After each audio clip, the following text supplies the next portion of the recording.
A nossa equipe de reportagem se encontra nesse exato momento aqui no gabinete do delegado Rafael Martins, onde nós viemos conversar a respeito das últimas situações que aconteceram aqui na cidade de Coroatá, que são alvos de investigação da Polícia Civil.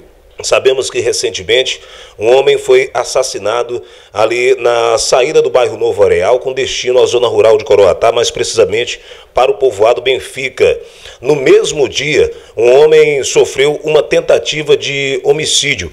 Inclusive, sobre este fato, dois jovens teriam sido apresentados, presos pela polícia e apresentados aqui na Delegacia de Polícia Civil, suspeitos de participação nesse crime.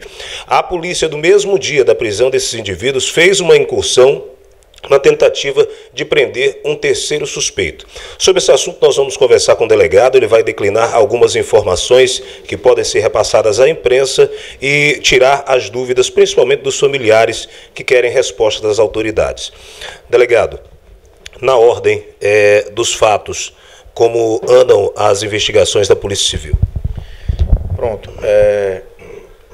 Em relação ao homicídio do Beisola, que ocorreu no dia 16, né, por volta de 7 horas da noite, ali do bairro Areal, Novo Areal, ali na estrada, no início da estrada para quem vai para o povoado Benfica, a gente ainda não tem muitas informações, já que foi um homicídio cometido, como falado anteriormente, em um local ermo, lá um local ermo com poucas residências.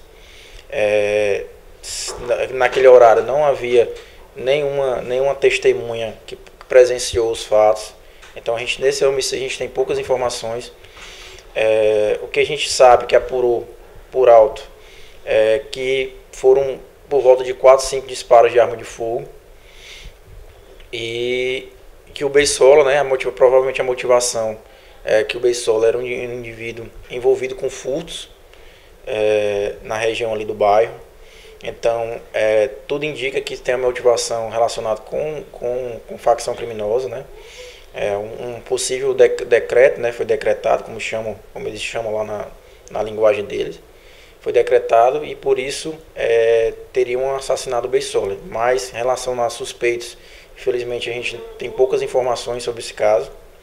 No mesmo dia, como você comentou, só que na madrugada do mesmo dia, houve uma tentativa de homicídio contra um indivíduo conhecido como Babidi, né, onde 3 indivíduos invadiram a residência dele, derrubaram a porta e lá dispararam 3 disparos contra o Babidi. 3 disparos atingiram, um atingiu a boca, outro disparo atingiu o braço e outro atingiu o tórax do D'Alessandro, né, que ele é conhecido como Babidi. Ficou hospitalizado por volta de uma semana. A gente deu início às investigações assim que tomou conhecimento do fato e conseguimos chegar em 3 nomes, 3 suspeitos, né? Um deles é o Ari Crane, né, conhecido como Sapão.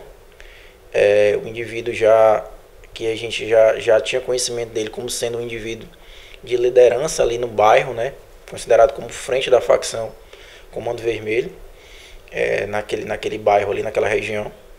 O outro indivíduo que foi preso foi um indivíduo de nome Carlinhos, Carlos André, também morador ali do bairro. E o terceiro indivíduo suspeito da prática da tentativa de homicídio é o indivíduo de nome Emerson Rocha, né, conhecido como Sheik. Esse também já é bastante conhecido aqui da polícia, que se encontra foragido. É o terceiro indivíduo que não foi preso. A gente, durante as investigações, representamos pela prisão temporária e pelo mandado de busca e apreensão dos 3 indivíduos. Os 2 foram presos, né, o Sapão e o Carlinhos. O Emerson continua foragido. Durante as buscas na casa do Carlinhos foi encontrado alguns pinos de substância semelhante à cocaína e também uma quantidade de maconha, porção de maconha.